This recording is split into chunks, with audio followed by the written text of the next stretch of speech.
വരുന്നുണ്ട്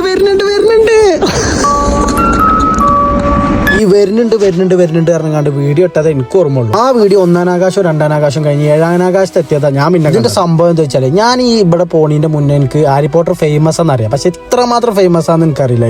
Harry Potter ഇവിടുന്ന് സത്യം പറഞ്ഞ ഈ ഹാരി പോട്ടറിന്റെ പടമൊന്നും ഞാൻ കണ്ടിട്ടില്ല. ഈ സ്കോട്ട്ലാൻഡിന് വന്നിന്റെ ഹാരി പോട്ടർ പറയുമ്പോൾ ഞാൻ കരുതി ഒരു മജീഷ്യനാണ്, മാജിക് കാട്ടുന്ന ആളാണ് എനിക്കറിയാം, പക്ഷെ മാതിരി ആളാണെന്ന് എനിക്കറിയില്ല. എന്റെ ഒപ്പമുള്ളവർ ഇത് മുന്നേ കണ്ടവരെ ഓൽക്ക് ആദ്യം തന്നെ വഹി കിട്ടിയ പോലെ ഒരു മുടിയും ചീകി കണ്ണടക്ക് വെച്ചുകൊണ്ട് വീഡിയോയിൽ നീನು ഓൽക്ക് ആദ്യം തന്നെ അറിയാം തോന്നുന്നു ഇത് വീഡിയോ വൈറലാവും. ഇത് ഇട്ട് കഴിഞ്ഞപ്പോഴല്ലേ മനസ്സിലായത്. അതിന്റെ അടിയിൽ വരുന്ന കോമന്റ് എന്താ വെച്ചാൽ ഞാൻ ഹാരി പോട്ടർ എന്ന ക്യാപ്ഷൻ പോലും വന്നുകൊണ്ട് ഹാരി പോട്ടർ ട്രെയിൻ അല്ല ഹോഗ്വാർട്സ് എക്സ്പ്രസ്. സത്യം പറഞ്ഞ ഇങ്ങനെ കമന്റ് ഇടുന്നവർ ഇന്നെ കണ്ട 2 പൊട്ടിച്ചെന്ന് പോലും എനിക്ക് തോന്നി. ഞങ്ങളിത് കാണാൻ പോയപ്പോൾ ജനസാഗരയാണ്. കാരണം ട്രെയിൻ ആകെ 2 നേരമുള്ളൂ ഒരു ദിവസത്തിൽ, ഒരു 10 മണിക്കും 3 മണിക്കും. ചെന്ന് നോക്കിയപ്പോൾ ആകെ ആൾക്കാർ. നാട്ടിൽ ഈ നബിദിന റാലിക്കൊക്കെ എത്രങ്ങാനും ആൾക്കാരുണ്ടോ അതേമാതിരിയാണ് ഈ നേർച്ചക്ക് നമ്മൾ ചോറ് കൊടുക്കുമ്പോൾ നേർച്ച ചോറ് വാങ്ങാൻ ആൾക്കാരുണ്ടാവും.